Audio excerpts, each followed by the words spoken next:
morning, good evening, everyone, and welcome to what is the last IBC Indic Book Club author open house with Otis. Because after this, we will be taking a break for a few weeks. Next weekend is, as you know, we'll be getting into Christmas week and so on. So, and then New Year. So, we'll take a break. So, this is the last Q&A open house with Otis for this year.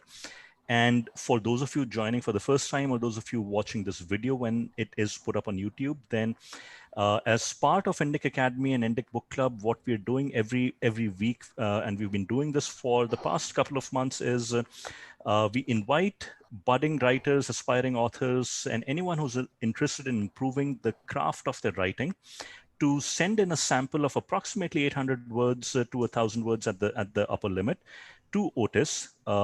And you can go to the indicacademy.org website and find information there on how to send that sample. Send it as a PDF document, Times New Roman font size 12, double spaced. And Otis takes a look at those. He marks them up with his comments, feedback, suggestions, and sends the PDF back to you. And then in this open house on Sunday that we have, he'll go over the samples one by one and give us feedback and suggestions, and in general talk about the craft of writing, the do's and don'ts, and so on. So with that, Otis, I turn that over to you. Okay, great. Nice to see everyone. Good evening. Good evening. My morning is raining like hell here. Actually, um, it's like that kind of rain. I was just saying to Abhinav that I'm in Oregon, Eugene, Oregon, and it can be rain like this where you're just like, it's never gonna stop. This is it. It's just raining from now on. Okay, so as Abhinav mentioned, we'll be off the next 2 weeks, so that will ideally put us back in touch on January 10th, and we looking forward to the winter solstice tomorrow. Exciting. Anyway, okay, so let's see. Let me So how share. many samples do you have to go over this Sunday, Otis? I have five, and Excellent. I will try and be a little quicker. You know, I want to try and bullet point. I know I get caught up in my rants. I know. No, not at all. They're very. I mean, see, if all we wanted were bullet points, I'm sure we can get them all over the net. You know, people have shared their tips on writing and all. I think what you provide is a little more contemplative and also wide ranging. So don't mind take all the time you want. We are more than happy with the with what we get to hear and the feedback that we get, and as well as interactions with the writers that send in their samples. So Mhm. Great. Um, Smitha, let's talk about your work to start with. It's titled Muna. I haven't shared this yet, I don't think. Let me see about my share. Um,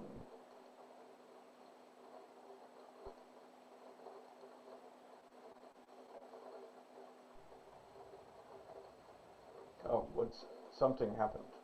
Shoot.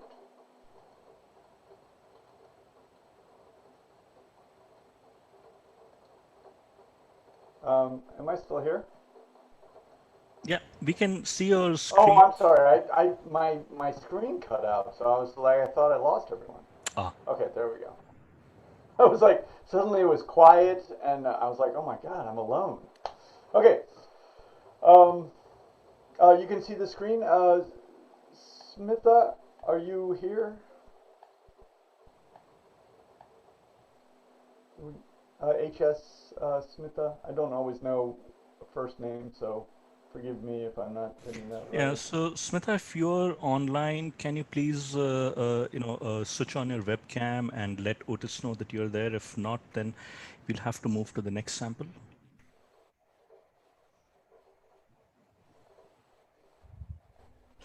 Okay, Otis, we can move to the second one, and if Smitha joins, or we can, at the end of it, we can ask again if she's online. Okay. Um, um,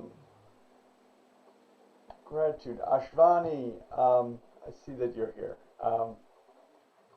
Great. Let's take a look at your piece. Um,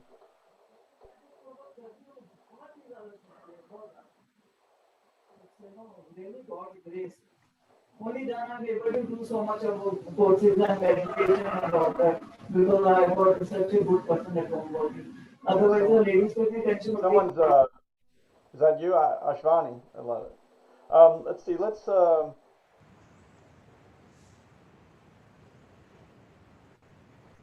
Maybe you could just read. Sorry, I like. बहुत बड़ी grace है कि जो क्रिया कर रहे हैं ना उसकी वजह से हम बचे हुए हैं बिल्कुल. There's हम a lot of हम वो चेक करते रहते हैं Ashwani, वो oxygen there level is a lot ये of सब ना. background noise coming from 96, 97. your तो you know. आपके पास है वो चेक करने वाला? एक वो भी Sorry, Okay, I think Ashvani. I was just maybe. Okay, thanks, Ashvani. Maybe I was just looking around, but maybe you could just read the first paragraph, please, to give us a sense of the tone of this piece. Can you hear me? yes, we can. Okay. Almost immediately after her marriage, the idea started germinating in Mala's unadulteratedly civilian mind that she had entered into a bigamous relationship of sorts. Her newly acquired status of being the lawfully wedded wife of Flight Lieutenant Prasad gave her a feeling of accomplishment. After all, she had been able to persevere against all odds and outlive her parents' resistance to her marrying a pilot, a military one at that. At times, though, she felt that the expression being married to the service quite accurately described Prasad's inflexible vision of what he perceived to be his duty. Whenever Mala chided him about this predilection, he would look away and his gaze would focus at an infinite distance, the eloquence of his silence effectively smothering any attempts at conversation. However, as suddenly as he had gone aloof, he would return to his jovial self and his good humor radiating from his sparkling eyes and expressed through his easy banter would sweep Mala away from her half-hearted sulk. Okay, great. This story by Ashvani is really a charming story that draws us into this world of helicopter pilots. This woman married a man who's a helicopter pilot, and they have you know, they have a relationship, harmonious, it's relationship, so it's up and down, right? That goes into the first year to their first anniversary, and then he's called away to save someone, basically. And I feel get this person, a military person, out of the high country in the Himalayas. So Ashvani, I do have a first question. Do you, in this story, do you know what you're talking about here? Do you have experience with this helicopter work personally, or Yes, I do. yes? I am a helicopter pilot. I was. Okay, so I'm going to tell you that I believe that you were a helicopter pilot. It is amazing if you're not a helicopter pilot to make us believe that you do know all about this world, but I know and I feel absolutely that I'm in this world. So, in my list of things that I want to tick off, like in my experiences of reading, remember the basic is the main thing I want to do is not think about the laundry, the dishes, etc., etc. I want to go someplace else. I go someplace else, and I absolutely believe it. And Ashvani, I will tell you that it's quite a thing to know about, and that material there is going to be amazing. And it's amazing for that reason. I mean, you're a human being, so you're a human being just like all the rest of us. But you also have unique experience. It's those two things that we want to bring the reader into. Okay, so it's unique and universal experience. Though it's priceless. You know, I mean, this is the thing that we want to draw the reader into. Um, and I will tell you also, Ashwani, I have already read about pilots in the Himalayas. I will tell you that. And I can't remember why or where. I read a great piece. I mean, I think there was some in the Krakauer Into Thin Air, which I read, which is an amazing book. But there was some other piece that I read about. I mean, honestly, the daring do. I mean, it's just it boggles the mind. Someone flying a helicopter into the Himalayas. I mean, you're talking about weather patterns that I can't even comprehend, right? And you capture one here. So great. That's really great. The things that I also thought, so it's really later on. Well, if you all get a chance to read this piece, I suggest that you do. It's in the workshop. Okay, so it's not done by any means. It's definitely in the workshop. All our work is in the workshop. So Ernest Hemingway said, "No work is ever finished, only abandoned." Okay, so I think that's something that you can take to heart. Okay, you're never going to finish it. There's no perfection. You know, there's just finally saying enough's enough. But this piece is definitely still in the workshop. Um, Later on, we're going to realize that we'll go into the pilot's point of view. But I do want to say that here, starting with the wife's point of view, is bold, and I think you do it quite well. I mean, I think you have a really well modulated discussion of her for the most part. Um, this this entrance almost immediately after her marriage, the idea started germinating in Mala's unadulteratedly civilian mind that she had entered into a bigamous relationship of sorts is a great first line. Um, it makes a certain promise and it sets up a pretty intense relationship, however, that I don't think gets fully realized in this piece. Really, where she's a central character, we're really talking about their relationship, the wife and the husband. He happens to be a helicopter pilot, but it's really this triangular relationship that we're being introduced to. And we're being reduced to it on the level, on a kind of extraordinary level of intimacy, right? To suggest that it's like a bigamous relationship. That's an extraordinary level of emotional intimacy and physical intimacy, which we see some of that, soon early in this piece, as the squadron tries to bring her into their community fully, and that's completely the expectation that this is a group that works together. And by God, we don't get it from their perspective, but of course they do. I mean, their ability to work together to stay alive is ridiculous, right? So amazing. Um, but what does happen here is we get a couple of different stories. We are mainly we're in Mala's point of view to a certain point until they get to their first anniversary, and then we move into the husband's point of view.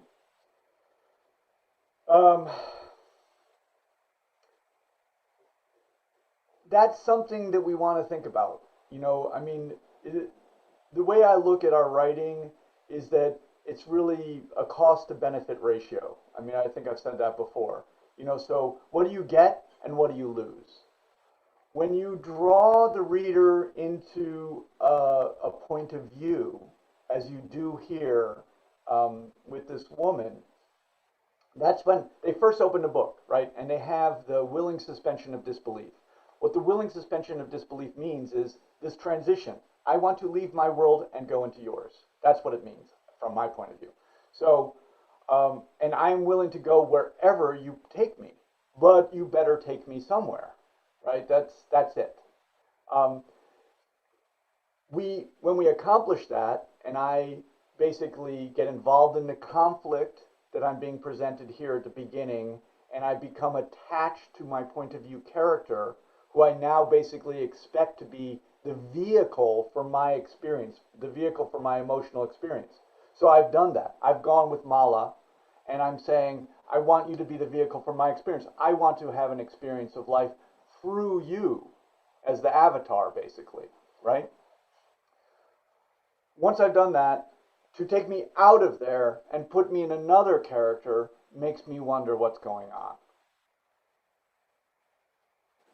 If we do it, we need to do the same thing that we did in the beginning. So we have to be able to, right? We had the reader's willing suspension of disbelief. We begin in media res, we involve them with character, we have a setting, we have a point of view that's absolutely distinct, right? Because that's part of it. I want to have a universal experience through a unique point of view, right? So I've done that. So now I've taken them out of that. I've already committed to this character. I'm in. I read 4 pages. I'm in until you kick me out. Does it kick me out when you pull me out of that point of view and put me in a new character where you have to do all the same things again? I'm not making a comment at all about the value of the work, the value of the characters, whether the husband has a story, whether the wife has the story, but we should understand what we're doing. It's easy. Of course, it's very hard to tell the experience of the husband flying and saving this person from Mala's point of view. Very hard. Yeah. So it's really easy to switch points of view and drop it into the husband, right? We have to make our choices. So this is what the writer's task is. The other thing that happens is that I started with Mala's point of view, and you know what? You hooked me with this first sentence. That's a contract. So it's this triangular relationship. It's an intimate relationship. Ashvani, your work. Okay. I think you need to read Chekhov, Anton Chekhov, collected short stories. I can give you a list. There are different among you all. I can, they're like people I want to say read these authors. But your style is so charming, and so there's a lack of judgment that you bring to your perspective on characters that I just really appreciate. I just feel like you put them on the page without judging them at all. They just are there. I really, really like that. And it does remind me some of Chekhov. And Ashvani, I'll just tell you, if anyone tells you that you write like Chekhov, you just say thank you very much. Anton Chekhov for the short story is he's it. He's the one that every short story writer, aspires to. I'm going to talk a little bit more about him. And he talks about regular people. And read, of course, Lady with a Pet Dog, and see what happens there in regard to intimacy. It's a tremendous story in terms of intimacy. It's a tremendous story in terms of showing arc of character for this cad that starts the story. Okay, so what happens here is we're in one point of view, Mala's, who I've committed to. We go into the husband's, when he does his thing, but we never know him really as well. He just does his job in a sense. And then from there we come back and we really don't even get into one point of view or another. We're just really dealing with this further story about getting these postcards from the person that's been saved. I mean, it's really a tremendous story. I think it's a beautiful story. But I don't know who I'm with anymore. And I don't know whose story I'm understanding. And I don't know. So I've said this many times, but I think it's really useful for us. We ask ourselves, whose story is it? Well, we don't always know. When we do the first draft, the first draft is an exploratory draft. We're exploring the story. But at a certain point, the person's story, who it is the person who changes at the end. Because they're the ones that engage in an arc of character. They start out, we can just say A, they start out in state A, they're a certain way, and then they go through the story experience, which is what a story is. A story is a character in conflict with experience that's changed by the experience. So, whose story is it? The person who's changed. So you have to, one, discover what the change is, right? Who here has changed? And in this story, we don't know. We learn things, but the character doesn't experience, we don't have an appreciable way to understand that the character has experienced something changing, and that's in fact what I want and what I bargain for, right? So I go back to my little, my maxim is the reader does not read to read about experience. They read to have an experience. They have an experience through the experience of character that we show, right? We show their experience. The reader feels it. The reader thinks from it. The reader interprets. They do all sorts of things. They're engaged in actions, and they finally are taken through an emotional roller coaster, as I liken it to the Aikido master that takes you this way and that way and then flips you on your back to the end. So that hasn't quite all gelled here yet. I mean, I think you haven't made the decision about a character changing. It could be possible, not to fill you with too much information, but if you really must have two characters, then it has to be a story about those two characters. That's the thing that, so if you're starting off, if really you're talking about their relationship, right, then that's that we can have let's say a compound protagonist. We can. We can even have a group as a protagonistic force, like Krakauer's Into Thin Air. In fact, that's kind of a group. The protagonistic force are all these people who are trying to climb Everest. So we can do that, but then the change has to come for the group. The change has to come for the compound protagonist. Does that make sense? That's just my logic applied. I'm just applying my logic to it. So if you're going to get us involved in both of them, then we're really talking about their relationship, and then we really have to see that change and morph. That their relationship is our protagonistic force.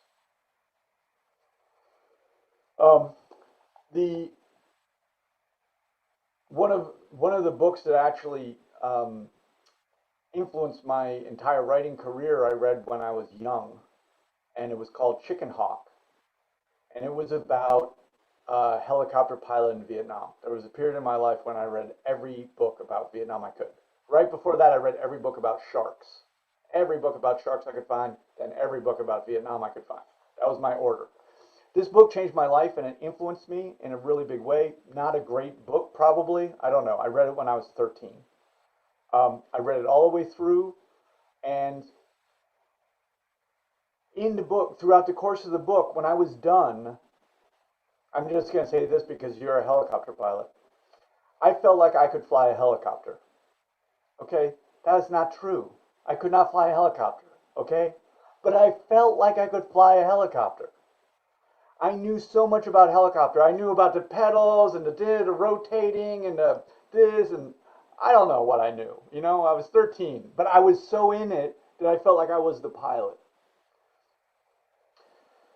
That thing that I learned from Chicken Hawk to make the reader feel as if they could do it is absolutely 100% responsible for getting me into Stanford and everything else that's come after my life. Because I wanted to do that. And so I did. Right? So what I'm saying is when you get involved in these, don't forget, you want to put the universal person into this unique experience because I really want to have it. When your helicopter pilot is flying, it isn't as if he's actually flying in action. It's as if I'm getting summary of his flying. That's another little thing. And then basically, the big picture in this piece is that it's all written in summary. So this is a big, broad thing to say for everybody. I think I'm a very reductive person because I want to write the best things possible and I don't want to waste my time not doing it. So I've reduced the things that we write into 3 types. The things we write in scenes, that means we slow time and we give more attention to time than we do in summary, which is the second thing we write. And then the third thing we write are those things that we don't write at all. We've left them out. So we're only dealing with scenes and summaries. Basically what we're doing is we're selecting as scene, we're giving our attention to a specific thing, and our attention to it tells the reader that it's more important. Then we compress time and summary basically as a transition to, guess what? The next scene. The scenes are those things of dramatic importance. Every scene is like a story itself. The character comes in feeling one way, A. They are confronted by an event of some kind, and they leave feeling B. They come in feeling positive, they leave feeling negative. They come in feeling negative, they leave positive. So that every scene is actually a mini story. It's not an accumulative story, but the larger story is an accumulation of those changes that take the emotional experience up and down till finally we flip them on their back, the reader. So in this, because you've written it all in summary, it's basically in my reading, it's all the same. Sometimes you write good summary. If anyone wants to learn how to write summary, please look to the Nobel Prize winning Alice Munro, her short stories. Beautiful summary, exquisite summary from her. And you write great summary. But we want to create this emotional modulation by focusing us on scenes, releasing it. Basically, you create tension in scene because it's a way to say something's going to happen. Then you ease the tension with summary. So we have tension, basically tension and release. And we repeat that, tension and release, tension and release, tension and release. And we can see that that's modulating the reader's emotional experience just with those basic ideas. It doesn't matter what the scene is, what the summary is, but because we focus, we're tense. Because we pull away, we're at ease. So you have to make some decisions about modulating the emotional experience through this also. Even it might be easy to say that flying to save the guy needs to be all written and seen. Not so. No, because obviously the tension level on that whole scene is high. He's in a helicopter, which already makes it tough. He's flying into the Himalayas, that makes it tough. But there are certain points that are more important, and like in your story, when the pilot reads his name and sees him, or maybe sees him passed out and doesn't know whether he's alive or dead, those are going to be scenes that you want to slow down, and we slow down by having them be in scene. Basically writing a kind of blow by blow action. We make choices about that. There's no, we never make something that's exactly like a movie, but we basically slow down to handle blow by blow actions. With it, it's almost too complicated to talk about because we have to give attention to things with words, so it's just a little bit complicated. But that idea of the scene and the summary, going back and forth, that's a big idea to apply to this piece, and it's a really big idea for all of us as writers to be applying to our work. Probably the biggest takeaway from this work that would immediately, if you were to start saying, even if you went through this and you just yellow highlighted certain places, this is a moment. Like, how about when the wife first goes into, when she's asked to say the names of all the people in the squadron, right? And she suffers through that. But then they're all laughing and guffawing and being like, that's okay, none of us remember his name, or whatever they do, right? To be immersed in that world, that might be a scene to write. Um, the obviously the scene of flying into the clouds to escape this, this area. I don't perceive it well enough right now, but they have to fly through the past, and basically it means he's flying into nothing. You want to write that so that I experience that blow by blow. You need to figure out how to describe, and I know a little bit what it's like. I mean, we all probably do, to drive into a fog in which you can't see anything. Now, and you're talking, and when I do it, I get to at least see the road 3 or 4 feet in front of me. That's what I see, but you don't see that. Blows my mind.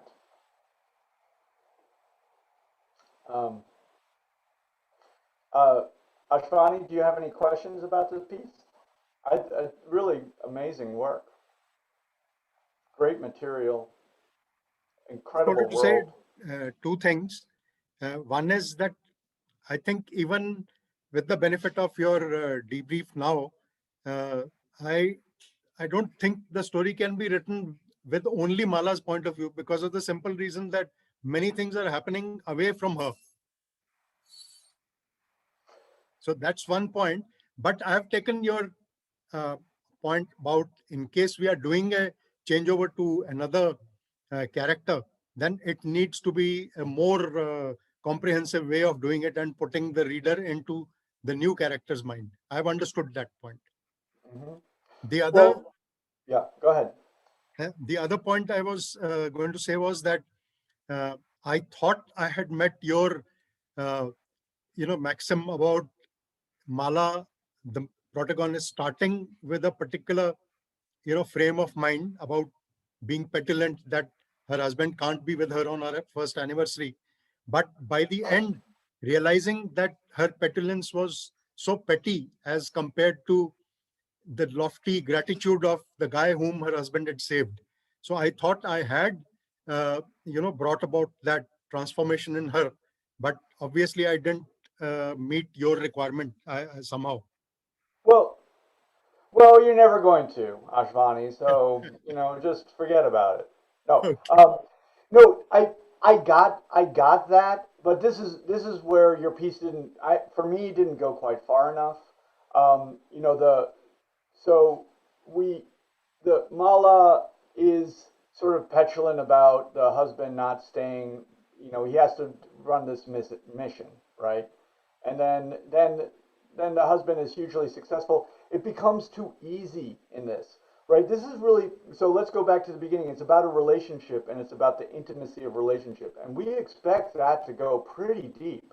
Those of us literary writers, we read very deeply into literary relationships in which we know a lot. It's a nuanced relationship. The way it runs right now is we have a wife. She's a little bit stereotypical, maybe a little bit superficial in her depiction, right? That's not fair, for one, for her. She's a character.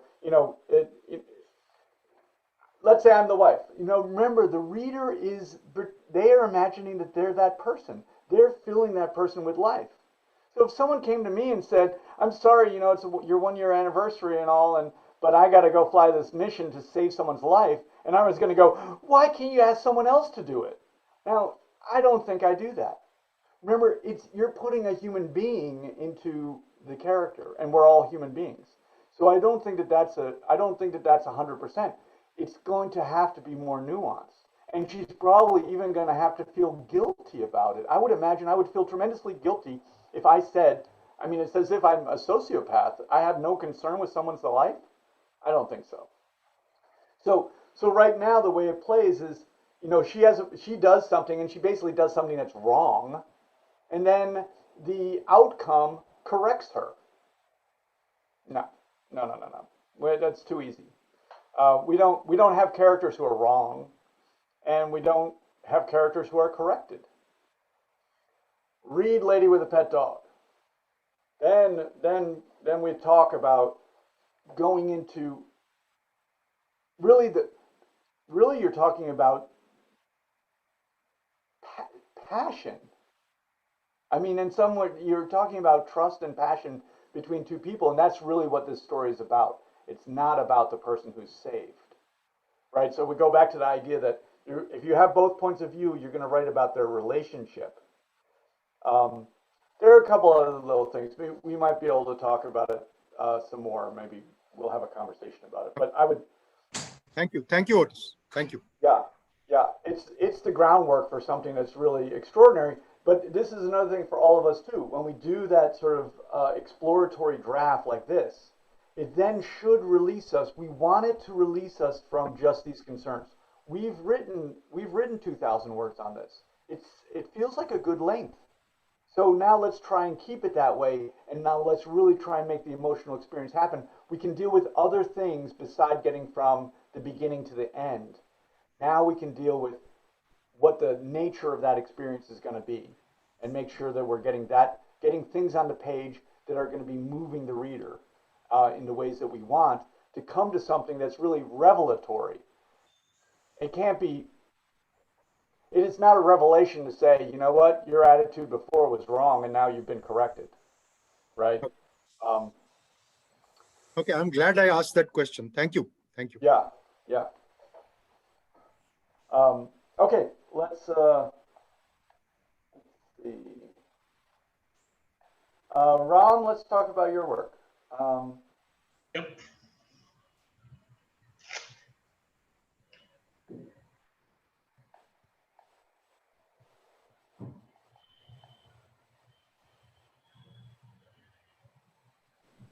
Let's just read this opening too, up to here. You speak too much, the woman said. Yep, sure. From the beginning?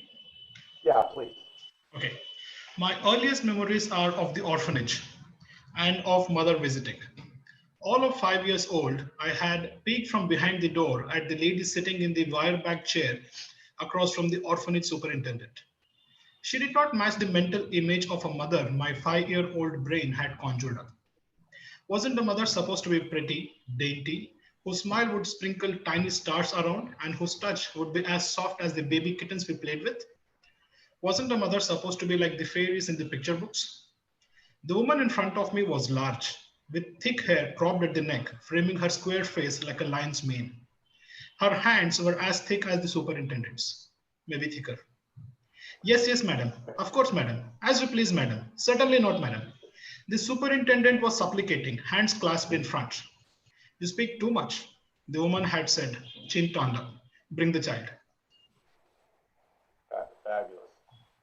That's really great.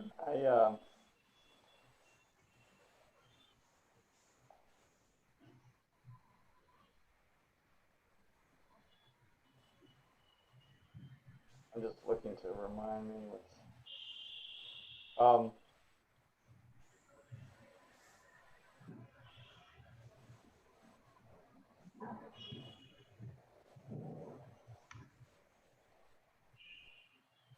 Oh, right. I remember now. So we sort of get an introduction to this mother, and this feels like in the end it becomes a setup to look back at the mother's life. Yeah, that's right. The child, I think you correct me if I'm wrong. The mother's passed, and now the child grown up has found the papers and is going to go back to look at her life.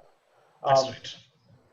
I so this becomes so um, there's an envelope structure that we talk about in stories, and this would reflect that. Now, a lot of you actually end up using envelopes, but and we'll look at one a little bit later that's maybe not so well done. An envelope is something like you want to set up a clear expectation of what's coming next. So we call it an envelope because it's something you put the story inside of. So it's like so and so was in the jail, and the jailer came and said, "Well, that's it. It's time to go." He got up, put the dishes from his last meal to the side, stood, brushed himself off, and said, "I'm ready." 40 years earlier, dot, dot, dot, dot, dot, dot, right? So we have he's going to the gallows, right? So that becomes the beginning. And now we're going to tell the story that's going to go in the middle that basically tells us how we arrived there, Okay. right? And it works exactly the same as all of our backstory. Basically, is like a backstory, and works as I've already suggested, and was saying even to Ashvani. We can do it. It's a cost to benefit ratio. Okay? So if you get me committed to one time, one character involved in this conflict right here, no matter how short it is, right? But sorry, I'm going to have something else to say about this in a second. Then we take the reader out of out of that consciousness and put them in a new time. We have the same responsibilities as the first one. I'm just sort of saying, Ram, you don't have that on this page, but I'm forewarning you. Okay. No, it comes in the subsequent chapter. What you're saying happens in the subsequent chapters. Yeah. So I'm just saying, right? I'm sure that I'm hoping that you anticipate that, and I'm just saying it to you for just all of us to see how some of these rules, or my perceptions about the reader's mind, basically apply to a lot of different places. We're really trying to take care of the consciousness of the reader. That's what we're trying to do. We're trying to put them in a very comfortable and understandable place, but a place that also is exciting and has peril, so that the reader's experience is this. They get to experience this world through this kind of avatar, this character. It can be tense, but it can't just be tense, because if it's tense the whole time, that's also a flat line. Just as if it were just relaxed the whole time, it's a flat line. We want to move between. And we basically, if we start thinking like that, then we also start to see our responsibilities as we write. Our responsibility is we put that character into a consciousness. We have it be really secure. And then if we make the choice to take them out of that consciousness, we basically have to do that again. We don't get to do it here and then not do it here. We have to do it again. We have to take care of that reader. Right. So anyway, I think it can easily work. I think you understand that. So you want to start, so let's look at the beginning here. So we can make these our standards. Writers, we're not that bright. We just do the same thing over and over again. We do what works. What works. We gotta get away from the idea that writers, and they definitely are smart. Forget it. We're not smart. We figure out what works, and we go to it again and again and again. Look at this. So you have definitely introduced the older narrator. So that's okay, because you're going to use that older narrator. We're going to get to that person. But then you basically get us involved in the life of this character. So we do have the reader is capable of understanding that we have these two levels, a narrative level, and in fact we always have it to degrees, a narrator's level and a character level. And so in the beginning here you have it. You have a narrator who speaks, who says, my earliest memories. This is a great thing to understand. We have a narrator. The narrator also says things like, he said, she said. The narrator does all sorts of things in our work. And then we also have an I, who is a character in the work, who's like 5 years old, right? Understanding that these two are distinct is very good for us as writers.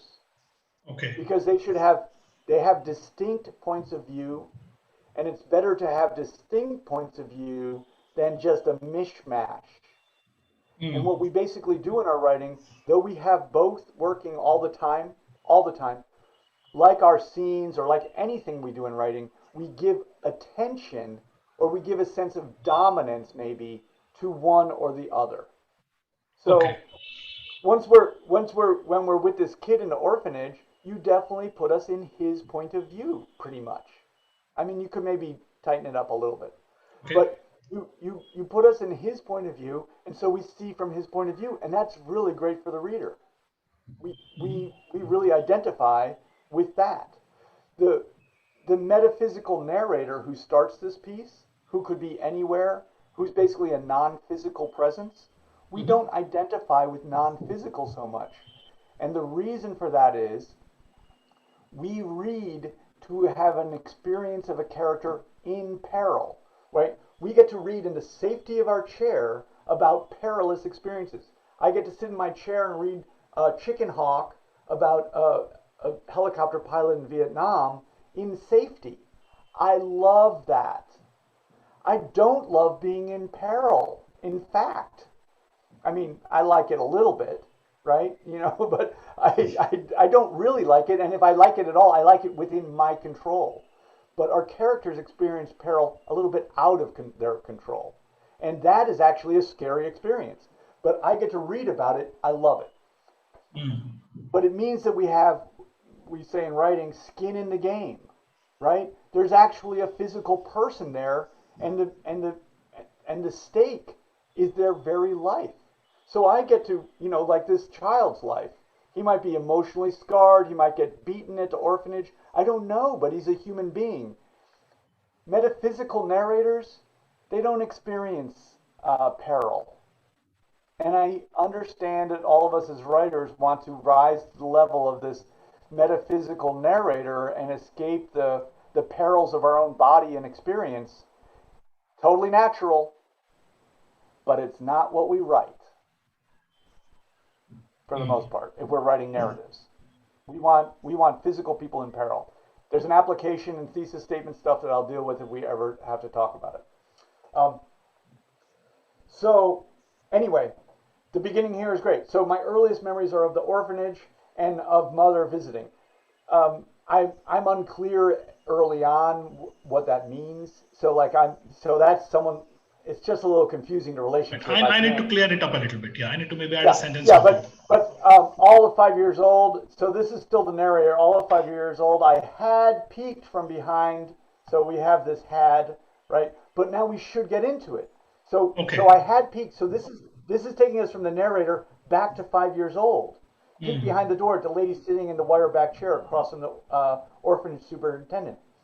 I sat and thought. She did not match my image of a 5, right? So now I want to go into the character for greater effect.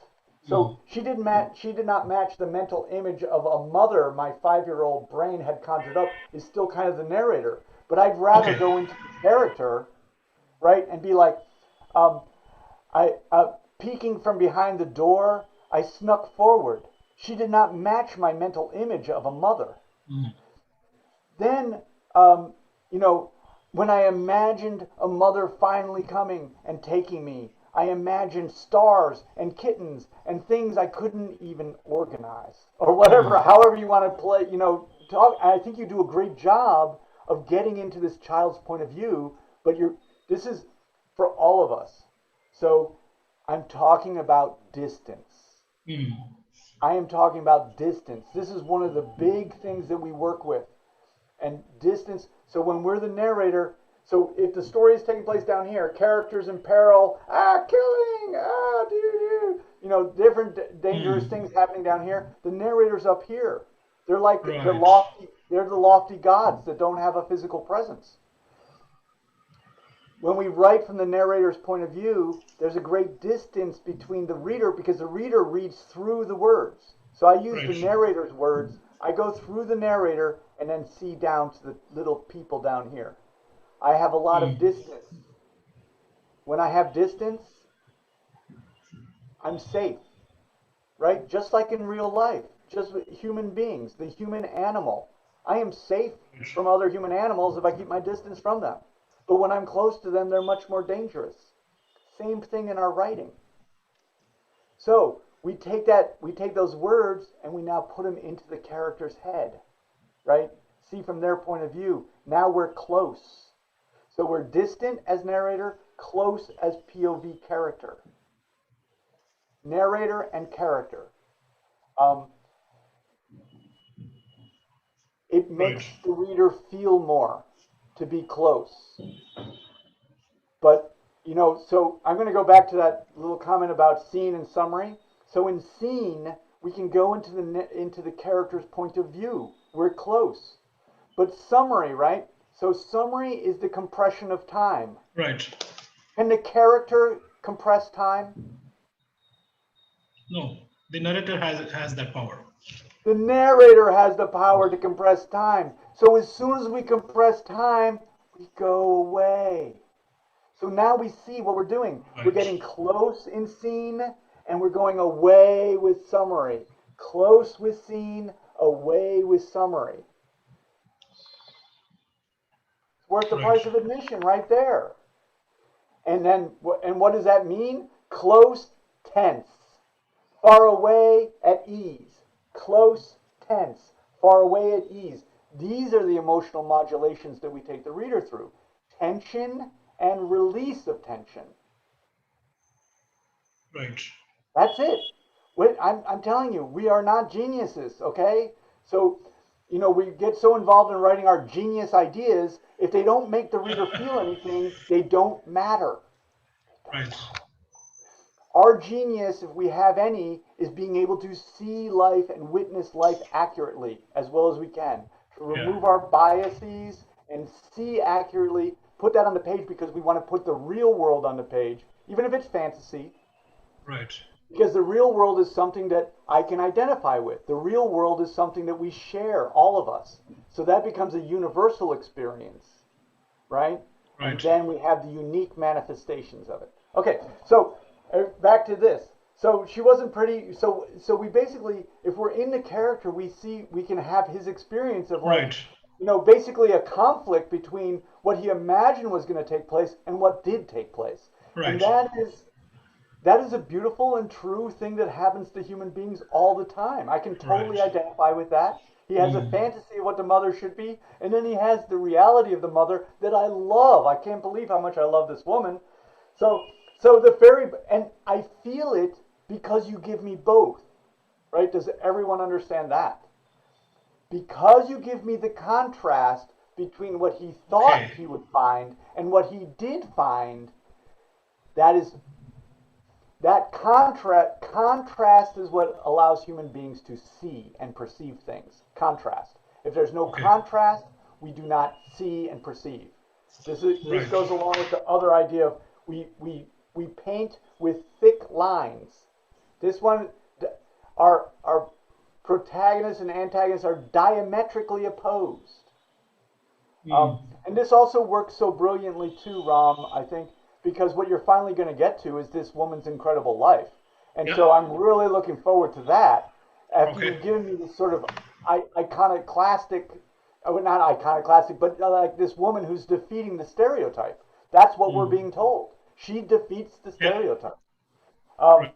and then the woman in front of me was large, with thick hair cropped at the neck, framing her square face like a lion's mane. Please. So I want to have written that sentence, but I want to write this sentence even more. Her hands were as thick as the superintendent's. And then I want to write this sentence even more, maybe thicker. Thank you. It And means a then lot. yeah, come on. That's so good. I'm totally there. And then look at this. Everyone, take this away. Um, so the character Henry James said something more complicated, but basically character and action are the same. We don't have to give the backstory about the character, right? We need to make the reader be able to see her. She could be tiny, but her actions reveal her. And this is her action. She says, and we have a minor character here, the superintendent. So the superintendent is revealing her or himself also. Yes, yes, ma'am. Of course, ma'am. Him, I think, because of the thickness. There was kind of a relationship there. Yes, yes, ma'am. Of course, ma'am. Madam. As you please, madam. Certainly not, madam. The superintendent was supplicating, hands clasped in front. Right? So that character reveals themselves by their actions. What they say and holding their hands together reveals their character. We don't have to say what their character is. They reveal it themselves through their actions. If the character does not reveal themselves through their actions, we are probably not writing action that we need to be writing. Then now the mother says, "You speak too much," the woman had said. No, okay, so we're in point of view. We're not going to write had said. Right. Once you Okay. drop me the point of view, you Yeah. speak too much. The woman said, chin turned up. Bring the child. Wonderful. Thank you. That's my comment. Now, oh, but my further comment is, as good as that was, it's got to be just as good when you go into this backstory. And you do the same. You, basically, when we do backstory like this with an envelope, you're really talking about a flashback. It's a story within a story. It's not. We're not writing backstory. We're not explaining stuff. We're not explaining how we got from A to B. We're not doing that. We're basically writing a story within a story within the envelope, and it has to compel just as much as the beginning did, just as much as any story does. It has the same standard that we apply everywhere. Um, we don't get anything because we think we're writing a great idea about an interesting woman. Um, Someone actually said to me, I was shopping around a nonfiction book, and a writer who was a friend of mine said, "If you think if you think it's interesting, that's probably its death." Because we think so much like, I think it's interesting. I think people are going to want to know about it. It's like, Right. that's not the attitude to bring into Yeah. effective writing. Yeah. So, but I'm going to write that down. I'm going to write that down. Yeah. yeah. So we just always have the same standard. Draw us in. And Right. you do it in this beginning. So just keep doing that. Okay. And then do it just what I was saying. Again, not smart at all. Get us involved in scenes. So this is a scene. That Yeah. beginning. The woman's there, she's talking to the superintendent. The superintendent says this, we're following the actions, the woman says this. Beautiful. Cut to the next scene, or write a little summary. You can say, 4 years later, blah, blah, blah. Who knows what you do. But we have transitional summary, and then the next thing that you're going to concentrate on. And Right. through that, you take us through this modulated emotional experience that kicks us out the other side. Okay. Any questions, Ron? No, I think I'll probably have to watch the recording again because there is so much that you have given. This is very useful. But one very big thing that I'm going to do is I'm going to write in bold letters. Don't try to be clever in your writing and put it up on the top of my laptop. No, let we can have characters who try to be clever Yeah, because but that's a not the type of writer. Not the character. writer. But we want to be great. What we want to do is we want to be able to see people. Yeah. We want to see how people are. We want to Right. witness them and put them on the page. I mean, I say this many times, but people are miracles. That does not mean that they're good. That does not mean that they're bad. They are miracles. And Right. so if we can get real characters on the page, we're doing great. Right. That is and and and that is and because if we get a real character on the page, particularly in the protagonist, Mhm. that reader becomes them. Then Right. they have the experiences of the work. And that is it. That's the big kahuna. Right. Um, yeah, well, thanks, Ram. Thanks a lot for this feedback. I appreciate this work, and I also see I'll pat myself on the back and feel like maybe you're really taking on at least this idea of like showing some protagonism and antagonism and letting those contrasts lead you a little bit in this opening. And I will Right. say if I can take credit, great. I think you're going in a good Thank you very direction. much. And, This was and for me, very it useful. shows Thanks a up. lot. Yeah, it Thanks a might be lot. self-fulfilling. It might be self-fulfilling, but No, thanks a lot. This was very, very useful. okay, great. Um, let's see. We put which one is this?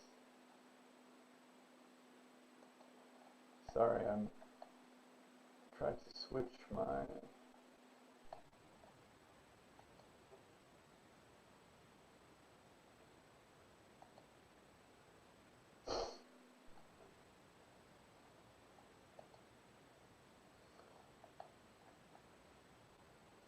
Um,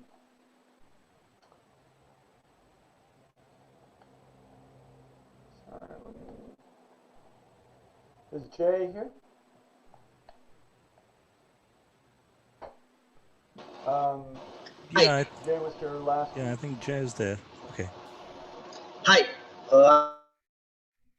I'm here. Yeah. Hey, Jay. How are you? Great. Can you? How are you? I'm doing well. I'm doing well. Can you read this?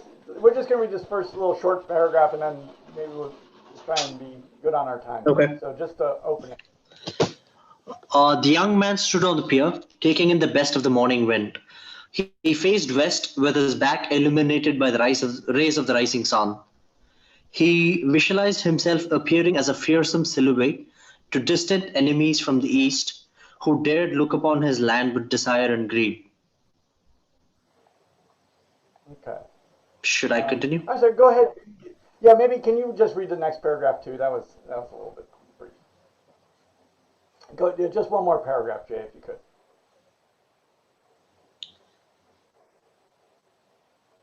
Okay. The base of the crown he wore was ringed. The base of the crown he wore was ringed by sharp pointed flames, 12 in all, each representing one of the Kratauans which empire. The gold in the crown had withdrawn itself to a place. The rest of the crown was studded with rubies. The crown was new, as was his coronation. He had discarded the traditional and more humble crown of his forefathers and had this new one fashioned rise in power and prestige.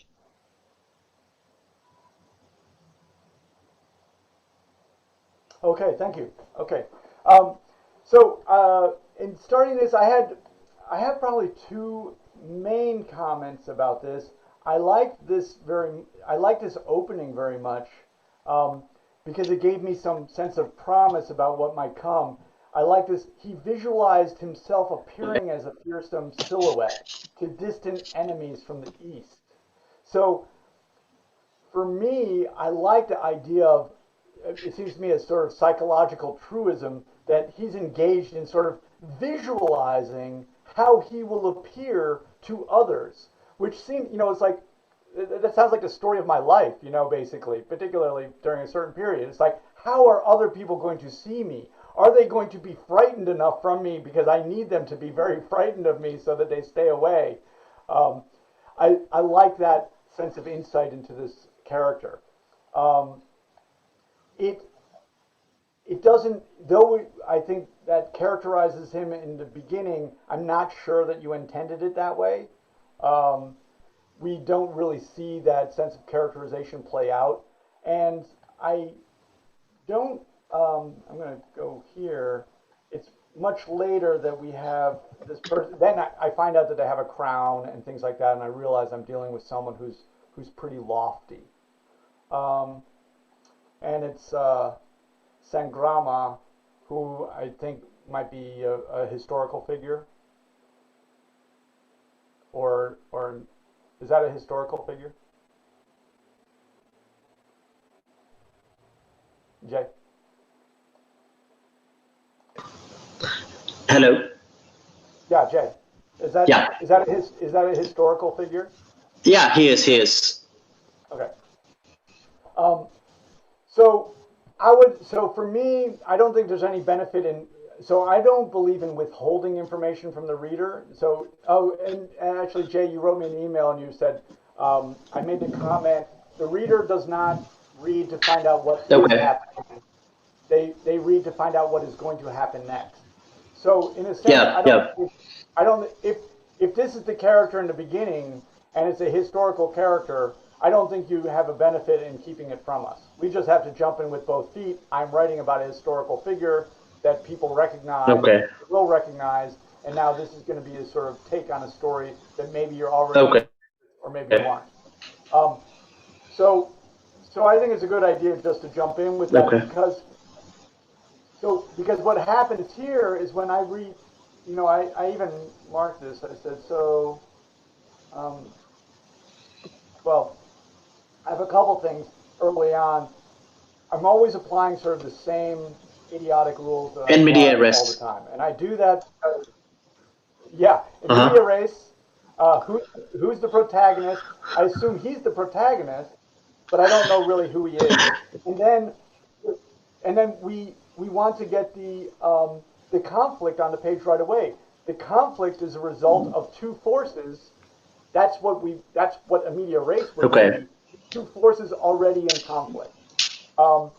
That creates the tension, right? That we Okay. wonder what's going to happen next out of this. Basically, we wonder who's going to win. Okay.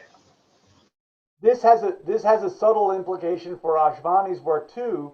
The answer isn't one or the other. That's not the answer. So the secret, the thing with literary works and literary Okay. things is that we basically get the reader involved in a conflict in which we get them rooting for one side to win over the other.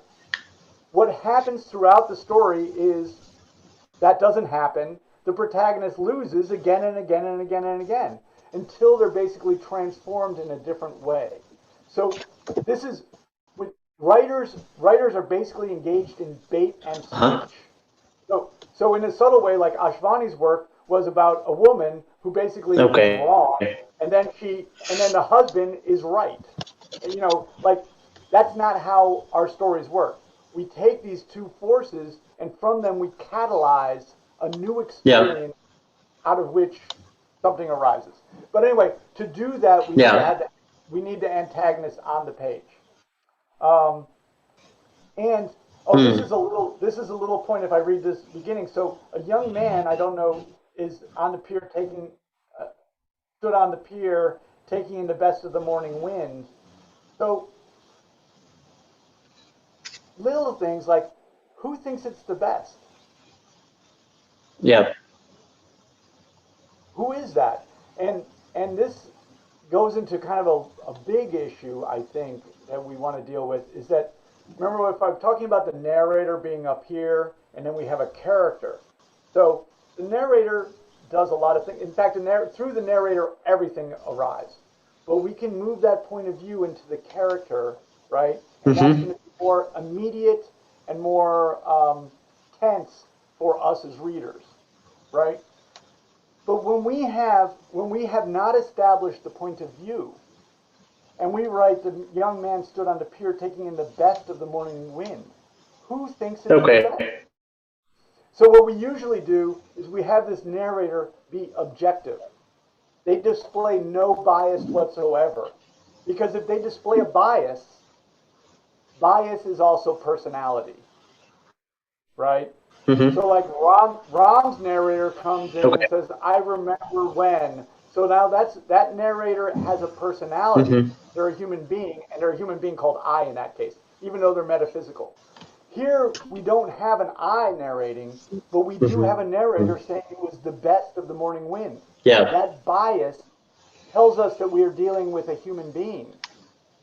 We're not dealing with objective reality, right? So we want to be aware of that because if we have a narrator who's biased, the reader has more trouble Mm-hmm. connecting with the work because Okay. we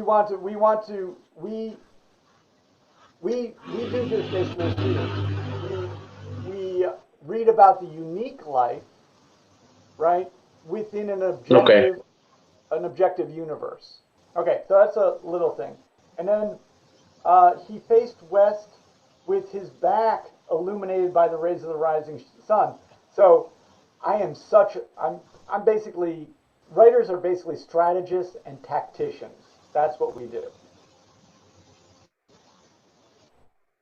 If his back is illuminated by the rising sun, where's the point of view?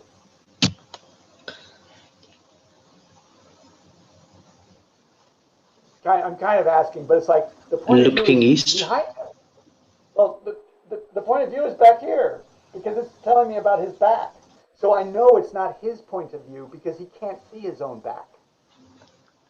This is getting to so point of view, when we go to the character's point of view, we want it to be basically like a human being's point of view. He doesn't know that his back is being illuminated.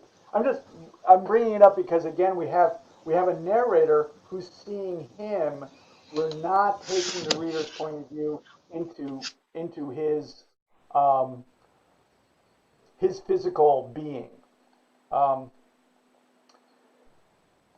but then we do when we go to he visualized himself, because when he visualizes himself, now we're actually in his mind. So it's something that I would just say, we want to have a little bit more control. We want to make some decisions about what we want to do in regard to the narration and in regard to the point of view. If this is the character whose story, he's the one that's going to change through these experiences, we probably want to use his point of view, and we probably don't want to use other people's points of view. Mm-hmm. Um, and uh, and so I think that's the main thing in terms of controlling this. I do want to bring up this other issue, I think. So when we write about, so I brought it with Ashvani, Anton Chekhov. And Anton Chekhov changed literature basically by writing short stories about regular people. He basically wrote about, a person who he's a Russian, so like a person who changes the samovar water or something like that. He wrote about little people. And that was like in the 1880s. Okay. But it changed the idea of literature, because suddenly people were writing stories in which small people's stories mattered in the world. A writer gave attention to small people. I think that the other thing that did was it allowed readers, remember that we want readers to be able to identify with our character and also be able to have a unique experience. So those two things have to take place. We want to think about this. How does the reader, is it easy for the reader to identify with this sort of, a king? These are the figures that were written about all the time. We only wrote about kings. We only wrote about presidents. We only wrote about, heroes. We only wrote about these people way up here. Okay. We heard those stories, but how about little old me? Can I really identify with this king? The answer is yes, but you have to make them not a king. They can be a king, but they have to be a human being first. Right? So these are, again, what we're doing when we write is we're developing this relationship with the reader through the language that we put on the page. And so we want to think about that relationship. I mean, I sometimes say this, it's like, I tell Zandi this from time to time. It's like, Zandi and I do not have a relationship like I might have a relationship with the reader. It is completely mutual. It is completely mutual. We can do what we want to do if we completely absorb that we have to do what our reader wants us to do. We have to really merge with our reader. It's what we want, which is also what they want. It's total equality. We write the words, right? But we can't make them read them. We can't do it. They have to join us in this, right? So because of that beautiful relationship that we have in writing, which I think we have nowhere else.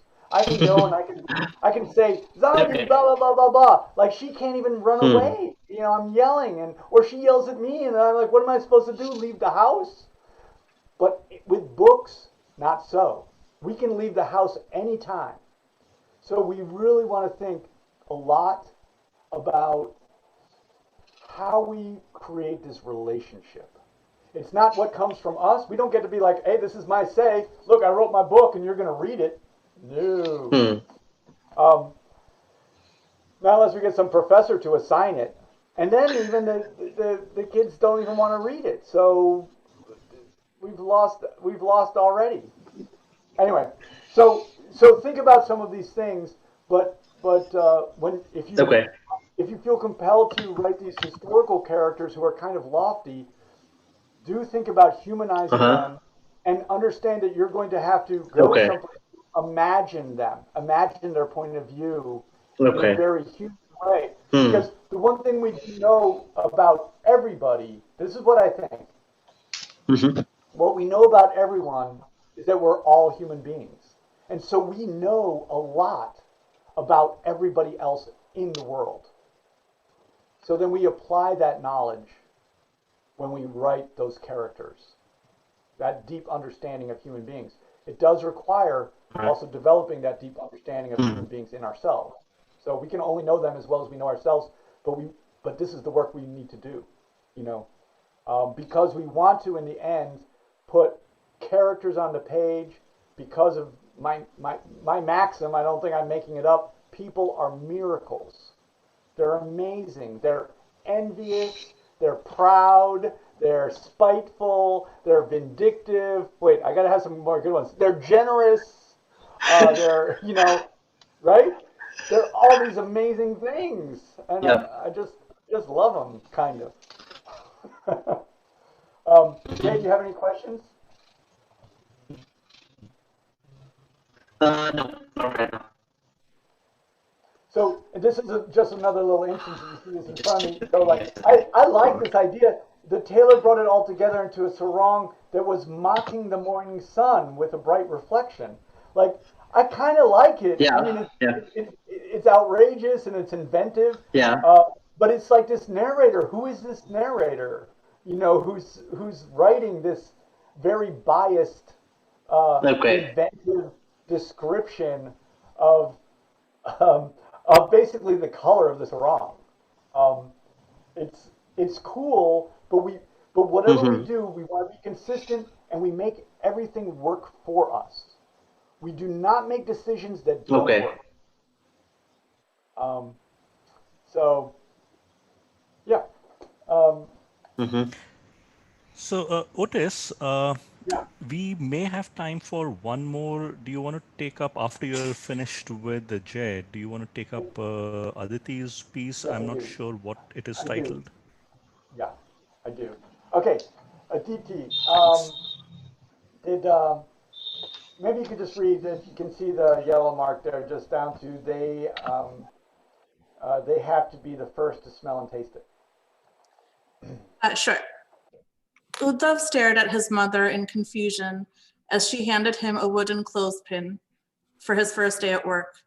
Dawn was hours away and he was still bleary-eyed, so he looked at it again to make sure he was seeing properly.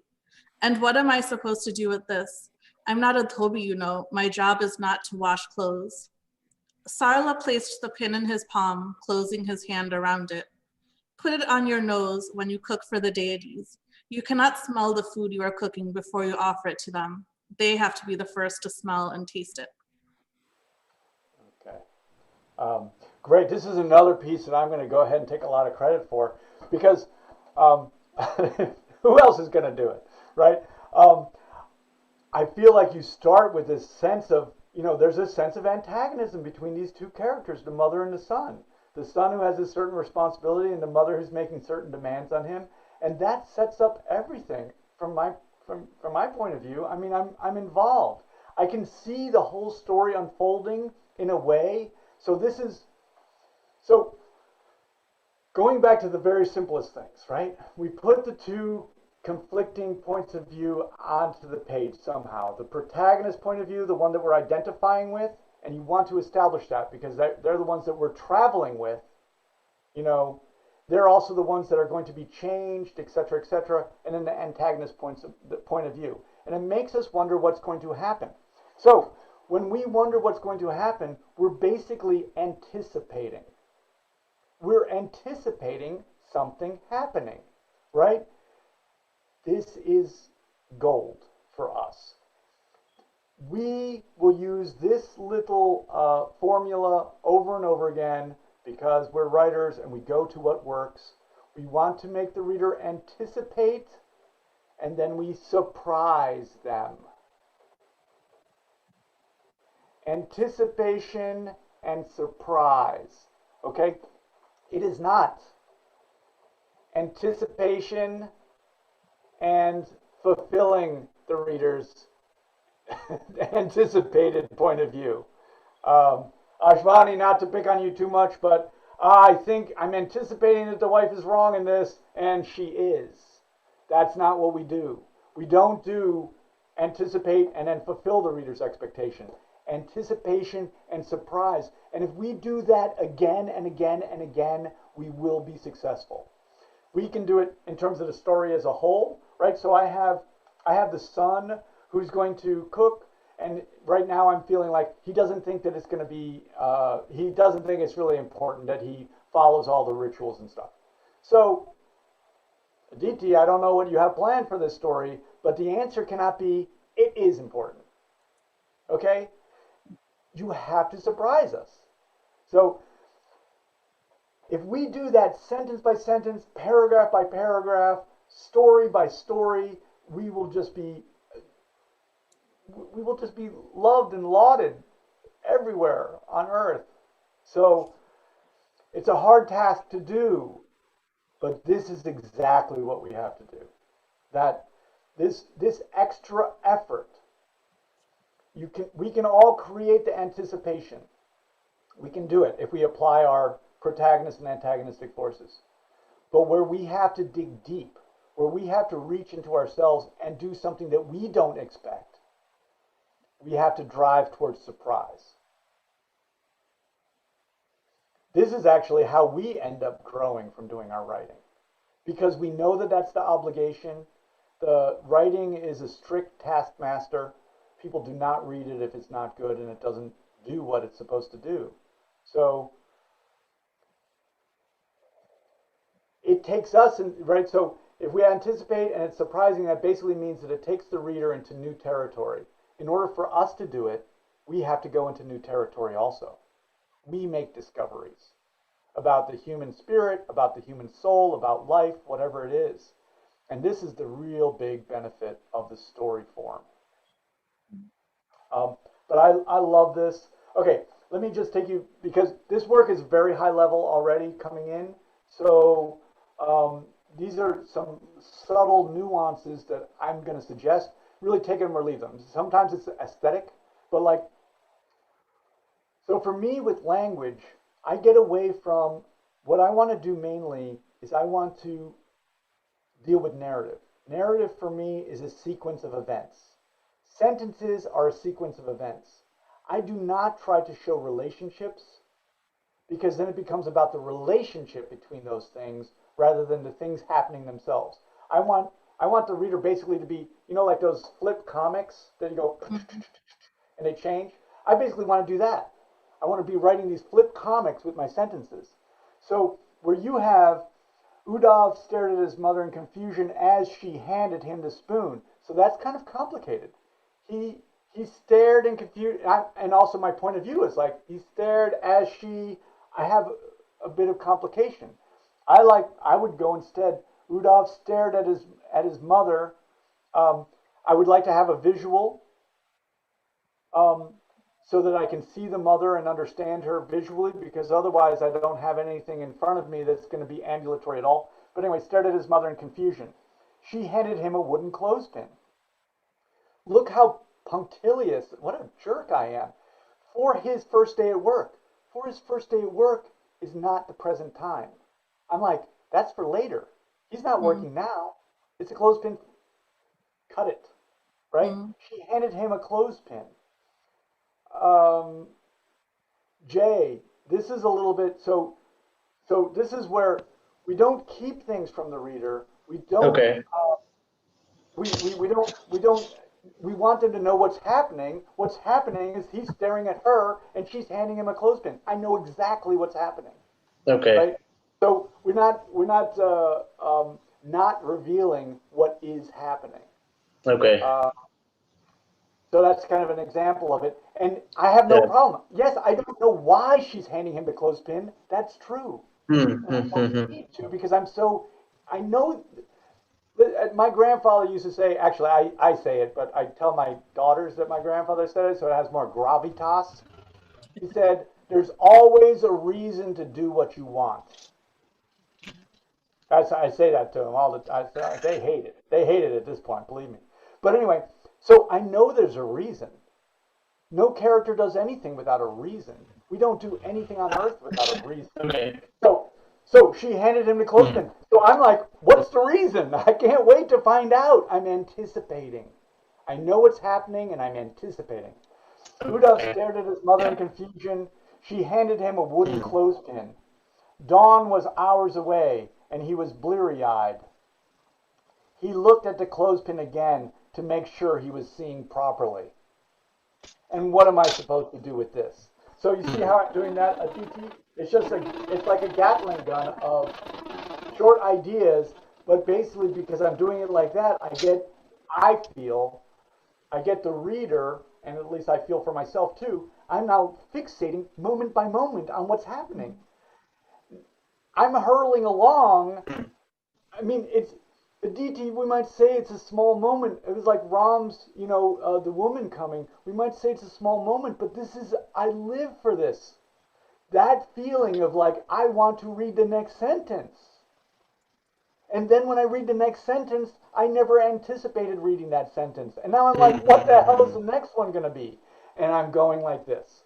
And we don't turn that off. Right? What am I supposed to do this? I don't know how to say it. Adobe, my job is not to wash clothes. So Sarala placed the pin in his palm, closing his hand around it. I love it. Great sentence. Okay, so everyone. Visual, sensual action. This is intimate, okay? Again, going back to, we're using words, but we want to write about concrete things, and we want the reader to feel things. If my mother was an exceptionally cold woman, right? If she touched me, it would be like, and put a clothespin in my hand, but I would know that she was making me do something anyway. Okay, but I love it. I understand the characters through what they do. Sarala placed the pin in his palm, closing his hand around it. Put it on your nose when you cook for the deities. You cannot smell the food you're cooking. We get a little bit explainy here. I would probably cut that down. When you cook for the deities, you have to be the first. You're working a little exposition, Aditi. You must admit, into your dialogue. We have to beware of that. It is done. Not everybody notices. I tend to notice it. I think you're on a great start here. I mean, really, really great. I think that Uddhav, I know how to control my breath, and I forget I've been doing piranha. Sorry, forgive me. We have short words, and I'm a poor speller anyway with my dyslexia. So once you give me 3 or 4 letters, I'm just hoping at that point when I read. All these years, and I would hope these so benevolent gods are not going to go on a hunger strike if by accident I sniff the food, right? So I think that he's really characterized by his point of view. I think they're absolutely diametrically opposed, and I think we'll see what happens. This work that has a kind of, for me, it seems to have like this Hindu religious mythic overlay on it. It does remind me of the work of Flannery O'Connor a little bit, who's a writer that I'm more experienced with. She was a very, devout Catholic, but anyway, her Catholicism was really described the way that she saw the world. And sometimes when I read your work, I am reminded of Flannery O'Connor. Maybe I already said that to you, but there's a story like this, a little bit. And she's an amazing writer. She wrote, works that are taught all over. It's not The Misfit. What is that called? Anyway, I forget. But one story that I always remember is called Parker's Back, and it's about a character like Uddhav a little bit, he's not enlightened. And that's another thing that you're doing that's very well. He clearly is a person that needs to go somewhere. But the question is, where does he need to go? And we don't want to have an easy answer for that. That's where we have to dig for ourselves. I sometimes say this too to my girls. Again, they're young and they hate me for it, and they'll have to go to therapy. But I'm like, the first thing that you want to say is probably the easiest thing. It's fine to say it. I'm like, so what do those clouds look like? Looks like cotton candy. I go, oh, I just feel like I've been, pithed, but I'm like, okay, well, that's great. I mean, there's a lot of cultural stuff there, but what can we get to something a little fresher? So that's how we work with the material. And the same way, I think it's really where this is the thing that I really believe in with writing. I mean, yeah, sure, maybe we want to publish something for other people to read, and maybe they do or not, but where it's really, really useful is for ourselves as we're working with these forms.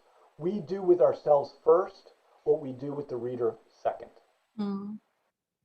And I do look at it this way, that story that Hemingway abandoned, it's really just the archive of this difficult discovery work that we do as artists.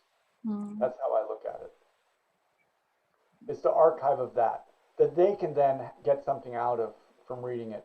They can excavate that emotional experience by reading the work, but we've really gone through it.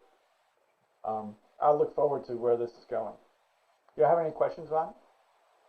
I just want to say you do deserve all the credit for it. So I tore up the first draft and restarted, but what you told me was very helpful. Thank you. Awesome. Don't ever tear up anything. Just put it in the archive. Figurative. I want to say, if I can just, Smita, I don't know, H.S. Smita, I'm not sure if this writer has come, but I do want to say for them that this work was really, I really enjoyed this work. It's definitely, it's an excavation. Oh, hi, how are you? I would just want to talk briefly. I'm not able to turn on the video right now, but I'm listening in. Okay, well, thanks. I just wanted to make a few short comments because I'm going to have to stop. But this story has a great location. This sort of work area around a construction site. There's a temple across the highway. It's very hard scrabble living. There's a boy. There's a dog. COVID hits. They've come to this city to make good, and then the family has to split up basically and take the train back to get away because COVID has hit. The environment in this story is fantastic. We have some of the issues that we often have that we've seen before, where we have a kind of a great beginning and then we go into a lot of backstory. If the backstory is the story, start with the backstory. Okay, so there's no obligation. We can start wherever we want. I think it would make some sense actually in this story to start with, this family moving to the city and taking this job. It's a little bit. It's also totally makes sense. Writers are like this. It's sort of the writer, and you'll forgive me if I'm intruding upon the creativity of the writer, but we get an idea, and then we start writing the idea. In the end, we don't want to be writing ideas. We want to be writing characters in action. That's what we end up doing. We write narratives, characters in action, characters confronting difficulty, and then confronting it again, and confronting it again, and confronting it again until they finally make a choice. That's what we tend to do.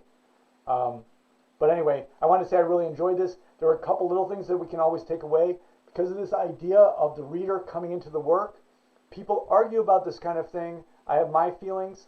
Starting with dialogue means we're starting with something that's basically intangible. So I can't see. There's no concrete stuff to see.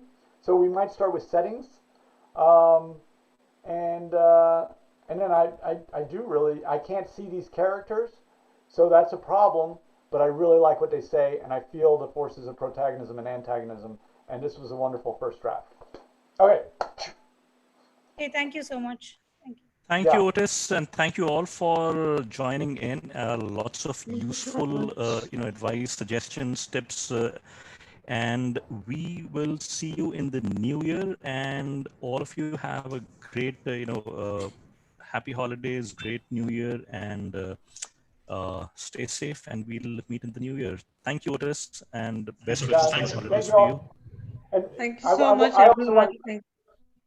I want to say thank you to all of you too. You have really, as a group, I was talking to Zandi, and I was just like, you have such a great spirit, and I really appreciate the openness and your passion for writing these stories. I really share it, and I'm honestly, I'm blown away again and again by the worlds that you offer me to go into, and I'm telling you, I'm I desire to go into these other worlds, and this material is just fabulous, and I really enjoy your work, and I enjoy working with you. So thank you too. Thank you, Otis. Thank you, everyone. Thank you so much. Thank Thank you. you. Thank you. Thank you, everyone. Happy